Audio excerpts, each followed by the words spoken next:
Hey guys, I hope you're all having a great day, and today I will be talking about the Lunar Chronicles. So you may have seen that this video is really long. It is because I will be playing. Can you stop it? I will be talking about all of the books in the Lunar Chronicles series except for the novellas. I gave this entire series a 5 out of 5 stars. It is one of the best series I have ever read. From the start to the end, everything was just not as I predicted, because I didn't predict everything, but it was so cool. There will be so many cars. I'm sorry about the sound. Let's start with Cinder, and for those who don't know what this book is about, this is in a futuristic fantasy world. It's not a fantasy world because it is not a new world, it's on Earth. It's just after 5 world wars, I believe, and they're entering into the 3rd era, I think, and I believe that it's meant to be 3000 and something year. We follow this girl named Cinder, who is a cyborg, so you've got that implementation and robots a lot in this universe. It's not a universe because we live in this universe, it's just really far away. And she is under the guardianship. What? She is under the ownership of her stepmother, Ari, because her father died when she was 11 years old and now she's 16, so she's been living with her stepmother, and it is not great. She treats her as a slave almost, to do all her chores and to just do whatever she wants just because she thinks cyborgs are less. Cinder is a renowned mechanic. She can do almost anything, so she has a little shop in the city where people come and pay her to repair almost anything, and she is so badass. I want to be like her. She just knows so much about mechanic and just stuff in general, and I really love that, but no one knows that she is a cyborg. In this book, Cinder is very logical. She doesn't she follows the rules. She doesn't think about why they're there and if they should be not there. In Cinder meets Kai, the prince, because he goes to her shop and asks her to repair her cyborg, it's a servant cyborg, I don't know how you call that, I forgot, but it's a cyborg who works for the prince and the royalty. Kai, to my opinion, is a little bit naive in the first book because he just doesn't think that there's anything wrong with the common health. He just thinks that, well, there's the epidemic with, of course, the, what's it called again? Oh my god, I forgot all the names. The plague, sorry. Except from the plague, he thinks that there's absolutely nothing wrong with his... Is it a country? I don't know. The Commonwealth, I believe, is like a society, but I don't know if it's a city or a country, because I know that they say they're in New Beijing, so I believe this is a country. Cinder and Kai's relationship doesn't really evolve much because you only get to see so little of Kai from Cinder's point of view, because much of what you know and learn about Kai is from not archives, but like news, television, and just basic info, I would say.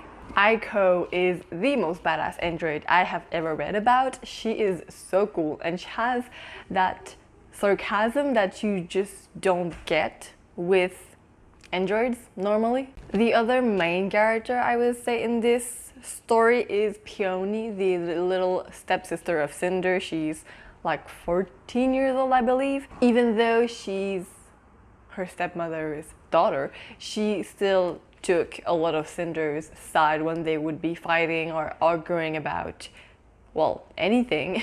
And she was just really nice and funny, and well, everybody in love with Prince Kai. I don't know why, he must be really gorgeous. But she was just really a funny, innocent girl. Okay, so I have 5 pros and 1 con, so that is goals. The first pro that I have is the plotline and the story in general. It has so much potential. It's broken down into very specific, not guidelines, but like parts where you know exactly what's going to happen. Well, you know exactly what's going to happen, and you understand which part is going on right now, and the climax is coming, and you know how, not how, but you know when it's going to happen. And it's a really well structured story for the first book. I love that there are cyborgs. It's awesome. Cinder has cyborg eyes. She can see like a lot of weird stuff, but it's so cool. She has like a little news reader on her eye. So on the corner, left corner of her eye, if she looks down, there are like news feeds. So that is so cool. She gets like updated to the second news feed about everything. I think that the Lunars are very interesting antagonists because I have never seen an antagonist so powerful before.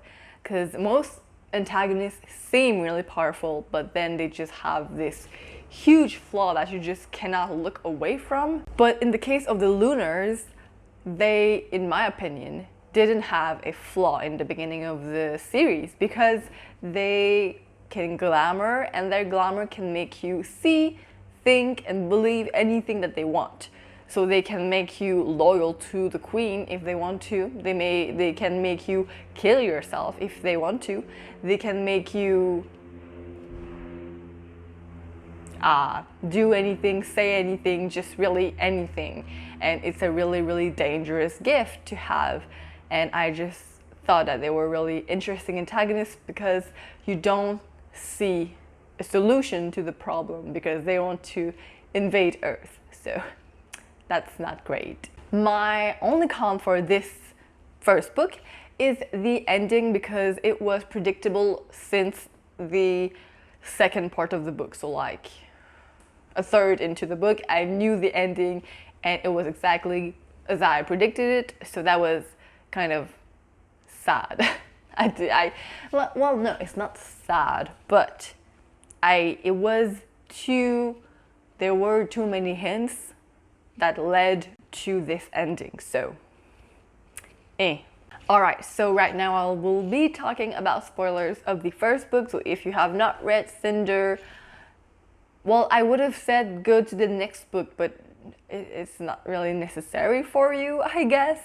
But yeah, I really recommend you to read this book. This series is incredible, and yeah, I have nothing else to say about that. The only spoiler I will be talking about is Dr. Erland and the ending. So, Dr. Erland was unexpected. I did not see him coming toward Cinder to help her and to reveal to her that she's a princess, which was the ending I was talking about that is way too predictable.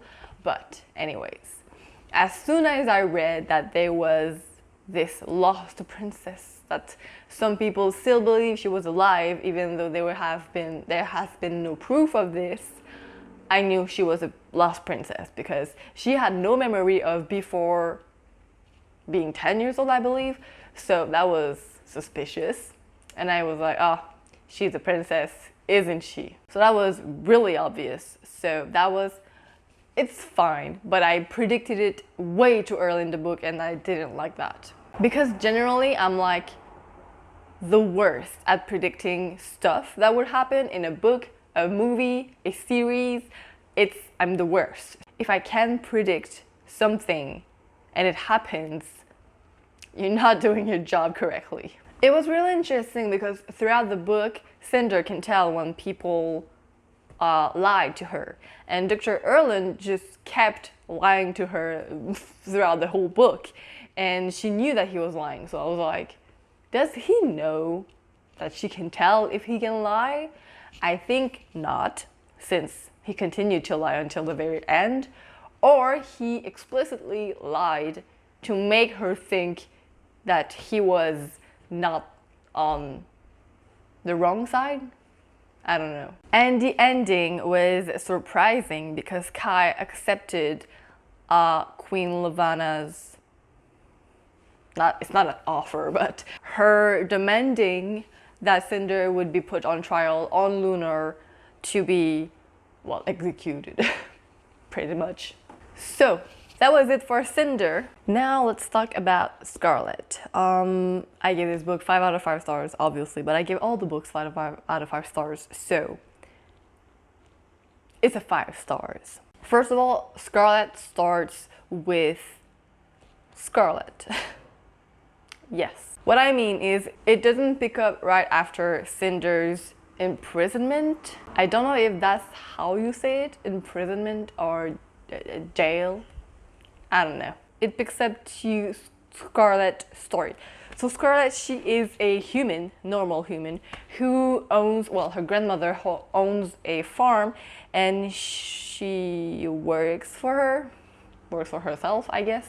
She sells fruits and vegetables that grow on her farm, and she sells them to farmers market.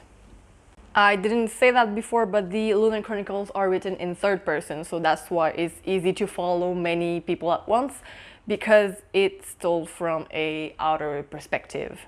So in this book, we follow Scarlet, Cinder, and Kai separately because they're not at the same place at the same time. When the book starts with Scarlet, her grandmother has already been captured.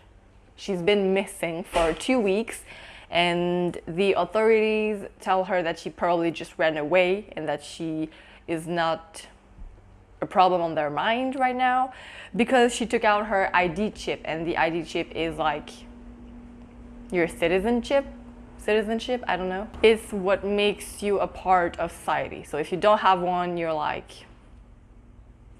not an exile, but you're not part of the society of the Commonwealth. And the ID chip is put on your wrist, so it's like really easy to take off. I don't know why they put it there, because I don't know, if you want to leave the rest of the world and just go on an adventure and steal a bunch of stuff, you could just take out your ID chip and never be recognized by anyone. So I don't know. Scarlet is she's 17, I believe, or 18. She did say in the book that she's older than Cinder, but I don't know how old she is. Maybe it was told. She idolizes her grandmother way too much in my head because she believed that she was captured by someone and that she did not run away. I did believe that too because her ID chip was left on her bed, and she's like a 70-year-old grandma, so I don't believe she ran away to just, I don't know, live freely for the rest of her years of life. So that was suspicious, but yeah. In the tavern where she sells her fruits and vegetables, she meets this guy named Wolf, and he is suspicious. He tells her that he's going to help her find her grandmother, and I don't remember the circumstances of the thing, but I think that she is suspicious that he's a part of the people who captured her grandmother, so she wants him to tell her where she is, or where her grandmother is. Wolf is a very three-dimensional character, which I really love. He seems really fierce and really aggressive, but sometimes when you just talk and he opens up about his past and himself, you really get to see how human he is and how fragile he is. He's not fragile, but he is sensitive. It's not a good word. I'm not searching for like sensitive or fragile, but he's awkward in the beginning. He doesn't know how to socialize with Scarlet when they start going on their adventure, and it's funny to read. Now moving on to the Cinder part of the story. Cinder's stuck.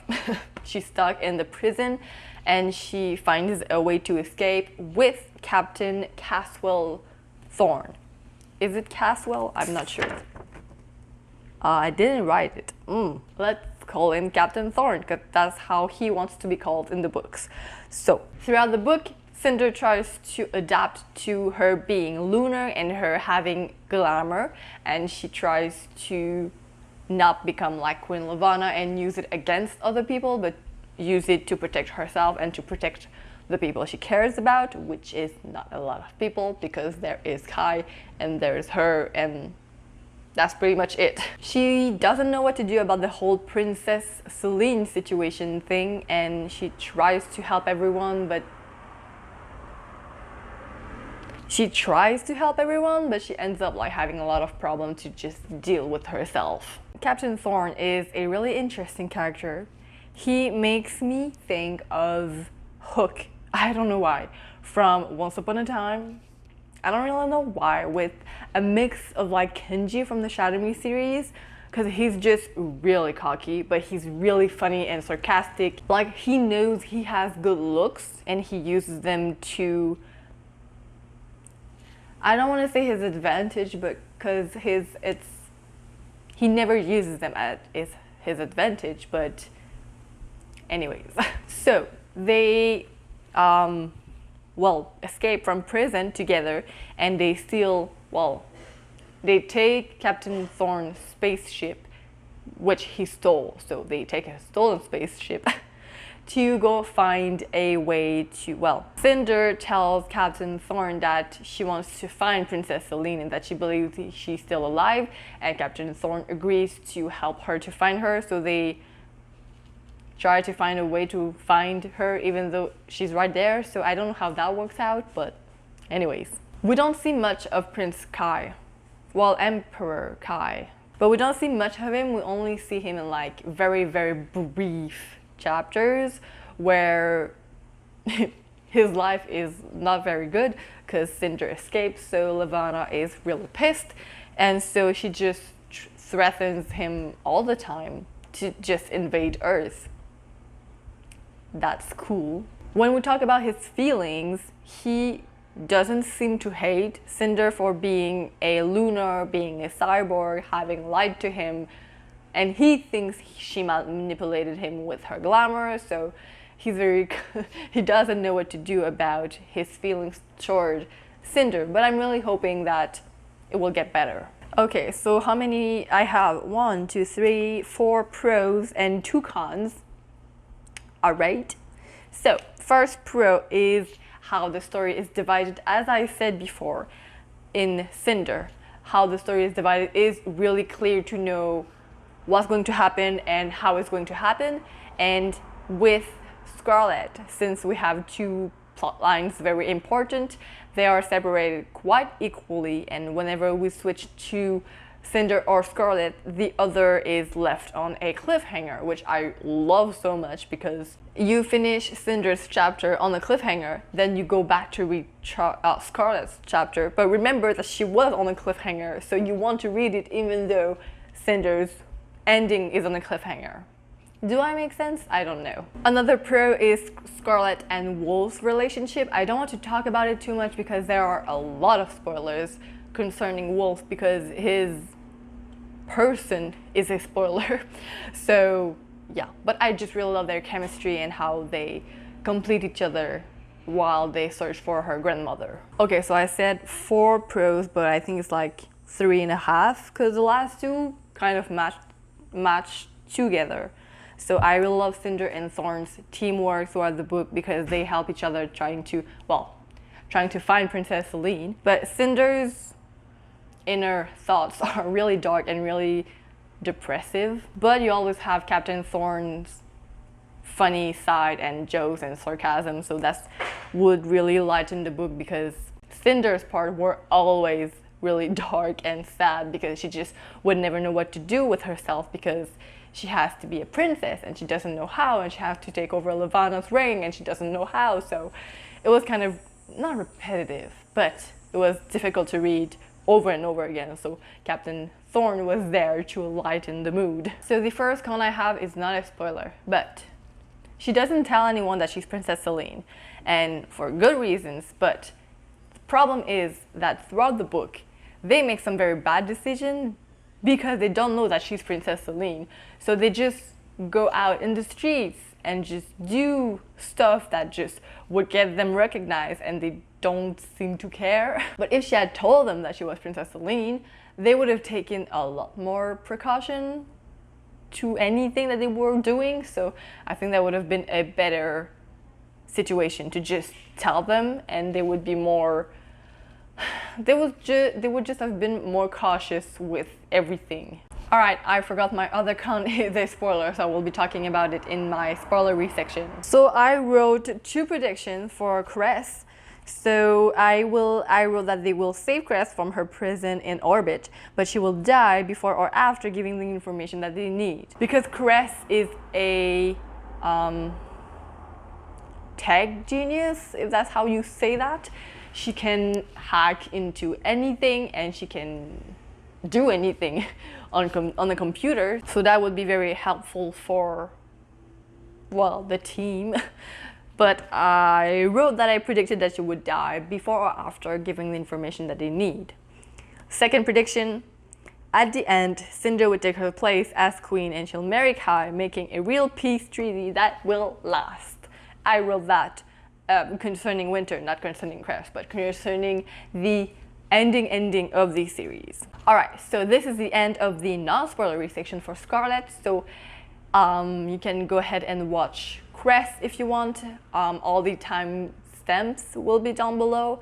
And yes, the con that I had that was spoilery is that the grandmother is dead. And I didn't like that because I believe that she was the only person left to explain Cinder's backstory and how she came to arrive on Earth and how they hid her and how she got transformed into a cyborg. All of that stuff, we don't know if there is any other person that is alive to explain to Cinder her story, because she wants to know her story and there's literally nobody to explain it to her. Wolf almost eating Scarlet was,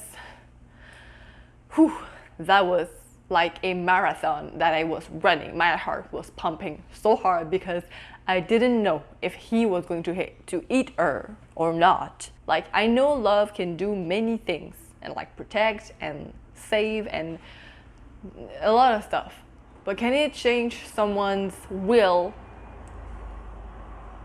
being controlled by someone else? Okay, at the ending, well, right after Wolf almost ate Scarlet, they meet Cinder and Thorn, and it was magical. It was like 2 TV shows collided into one episode. You know when they do that when we were young?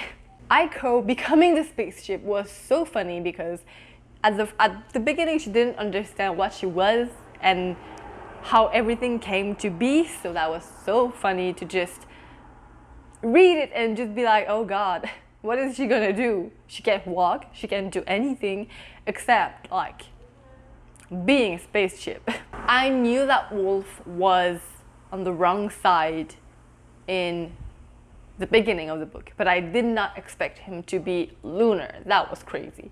But you kind of understand it because they're being controlled by someone who has glamour, who can put glamour on them and force them to just kill people. So it's expected, but he could have been human still and just be controlled by a thaumaturge. Thaumaturge, I don't know how to say that. Alright, so that was the end of Scarlet. On to Cress now. So in this book, we meet Cress, who is a shell. Shells are from Lunar, but they are people who cannot be manipulated by glamour. So, Queen Levana, being herself, decided to kill all the shells because, well, she can't control them, so why not kill them instead so she can have power over everyone on Lunar. Cress' skills in tech and just a lot of stuff helped her not be killed, but she was put into a satellite forever, and she would just do whatever she was told to do, or else she would be killed. So The choices were not there. Since she was stuck in a satellite for almost all of her life, she's very naive, innocent, she doesn't know what she talks about most of the time when it's not about tech. And so she just thinks about romance a lot. Queen Levana, of course, asks Cress to find Cinder and her friends and to capture them. But instead, she helps them be invisible with their ship and not be found by radars and everything that can find them. And she just dramatically starts being in love with Captain Thorn. She mostly starts falling in love with the idea of what Thorn is, that she thinks he is. And so that's weird, but at the same time, I see like everything that every girl did once in her life, to just idolize someone so much that you just fall in love with the idea you made for them and that it's just not what they are. So, yikes. Honestly, I thought Cress would be not a slower to the mission, but I didn't think that she would be much of help, because they have to fight, they have to hide, they have to do a bunch of physical stuff, and of course she was not for that. But she saved their lives a couple of times, so that was really great. And yeah. In the book, we meet Jason, who is a royal guard who is kept, he's not kept prisoner in the ship because he decides to help Cinder to defeat Levana. But throughout the book, I never really trusted him, because I was like, he could just lie and kill her whenever he wants to, whenever he's close enough to her. So it was questionable. The team is Cinder, Thorn, Scarlet, Wolf. They get separated with Cress when the mission to rescue her doesn't go as planned, and that's not a spoiler because it's said in the back of the book. Cinder and Wolf get separated together, and Cress and Thorn get separated together, and Scarlet is on her own. Cress and Thorn's relationship is adorable because Cress wants to believe that he is exactly as she thought he would be, and he just isn't. And that's really funny to see how he doesn't want her to be disappointed, and how Thorn just doesn't want to break her heart, even though it's kind of already breaking. Thorn tries to convince Cress that he's not a hero, he doesn't save people, and that he just is a bad guy, and Cress just doesn't want to believe it. Unfortunately for this book, I didn't write any pros and cons, so I guess there were none that stood up, but I will be talking about what I predicted. However, this was predicted 300 pages into reading Winter. I didn't have time to write my review before starting Winter because I really wanted to start Winter, so whoops. I predicted that Winter would be queen, Cinder would marry Prince Kai and live on Earth with him. I predicted someone will die, the queen will die, well, someone else will die, and the queen. And the machine to take away the glamour will be found and put on everyone. There you have it. Now let's move on to the spoilers. Cinder is not really good at seeing glamour when it happens. It takes a hot second for her eye to just beep orange and to tell her that it's fake. So that's why she just cannot save Scarlet. And I was like, they have glamour. Just like, be careful and be sure that it's them. It could be glamour. Because she wasn't sure to open the dock to Thorn and Cress because they wouldn't answer, and he just wrote injured, open the dock. And even though it was him when she opened the dock, she could have waited, stayed by the thing to push on and on the dock, and wait until her eye will tell her if it's a lie or not. But she didn't wait. Thorn blindness was a really good twist of events, and I learned recently that it was because it is based on the tale of Rapunzel, that in the book, original book of Rapunzel, the prince who tries to save her gets blinded. And so that was really interesting because Thorn had to rely on Cress during the whole trip to get out of the desert. So that was interesting. I did not see that coming. When the team finally finds them meet again, I don't know. But when they just regroup at Dr. Erland's house, it's not a house, but whatever it is, it was very satisfying. Wolf, however, was a piece of mess. Poor thing, really poor thing. But he was just helpless and he did not do anything to help anyone. So that was kind of frustrating because, like, I know that you're depressed because Scarlet might be dead, but just do everything to save her. Don't just stand there and cry. Dr. Erland and Cress was very sad but very predictable because his death. Because in stories, whenever it's a tender moment, one of the characters always dies. I don't know why, but it's always like that. So he finally told her that he was her father and he died. So that was predictable. Finally, we're up to winter. That was a very long run. Winter, in my opinion, is one of the best conclusions I have ever read in a series. To conclude in such a beautiful way, an amazing way, and still be very realistic of the story, the plotline, and whatever was going to be continued, it was really kept going. So that was really nice. Somehow I expected Cinder to win over Queen Lavanna on the first try, and I don't know why, because that's not realistic. But throughout the book, she doesn't try just once, she tries many times, and she fails many times to defeat Queen Lavanna. But it's obvious because Queen Lavanna is so powerful. You have to do it and again until you make it. Work it till you make it. And they also get separated so many times. I don't understand that. I was like, in the beginning of the book, they said, okay, we don't get separated. And they got separated 5 times. So that was really frustrating. Realistic, but frustrating. Cinder as a character is amazing. She gets stronger and stronger by the book, and she learns to control her glamour to help herself and her friends to defeat anyone who wants to kill them, obviously. She tries to learn to be a queen.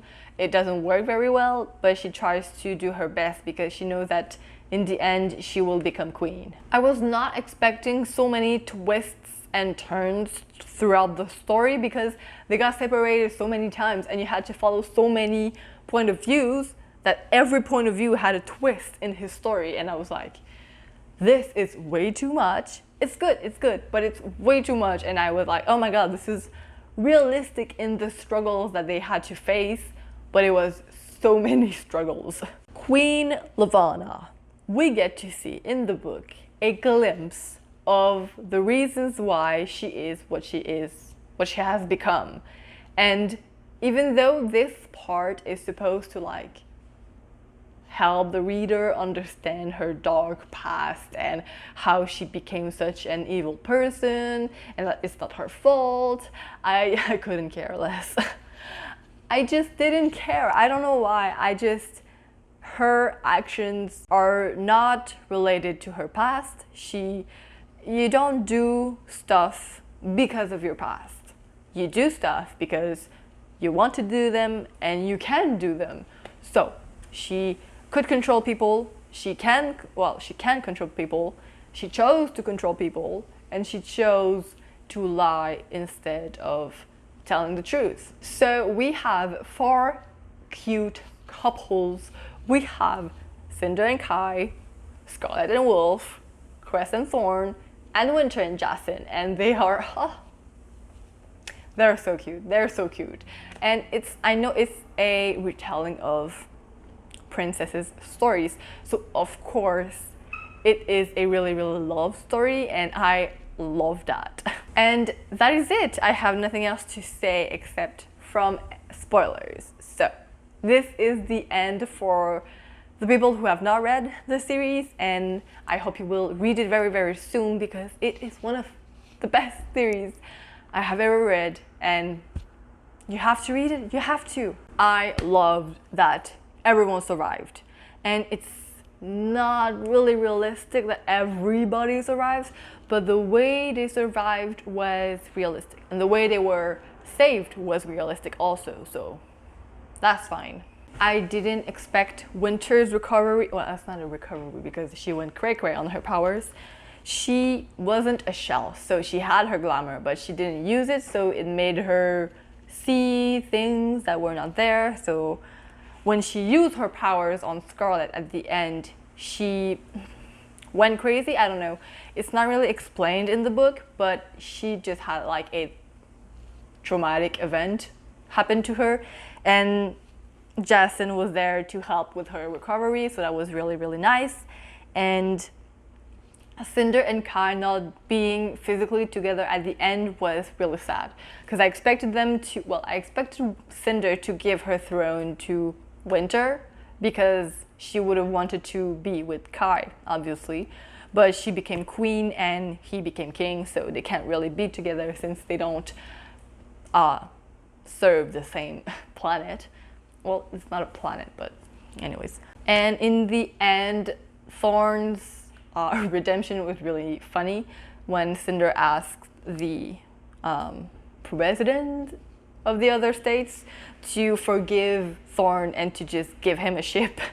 That was funny, and they accepted, so that's even funnier. And he asked Cress to follow him and to be his companion. I don't know how you call that, but to be with him to transfer the cures for the plague, so that was really nice. And yeah, that was it for this video. I really hope it wasn't too long, but since we covered 4 books, it will be long, but not too long, I hope. So I will see you guys next time.